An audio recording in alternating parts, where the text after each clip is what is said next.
আজকে শেষ করে দেব। পৃথিবীর নেতা সে বলেছে মুক্তিযুদ্ধে মুসলমানকে মারবে।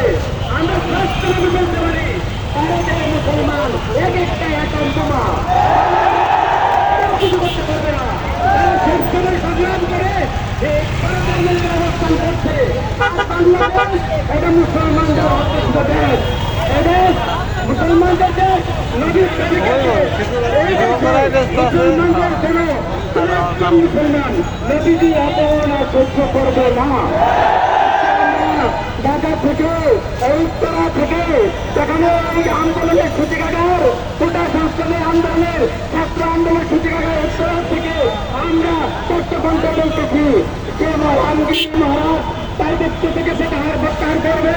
পৃথিবীর নেতা সে ক্ষমা যাবে, তার সুস্থ বিচার না হলে মুসলমানের প্রতিকার করেই করবে।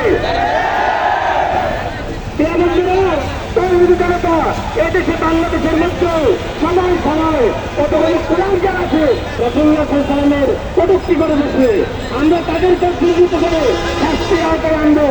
আমাদের থাকতে নবীজির বিরুদ্ধে কোন প্রকার অবমাননা করার কথা সহ্য করতে পারবো না। রসুলের ইমান আমাদের ইমানের অঙ্গ। আমরা আমাদের ইমান রক্ষা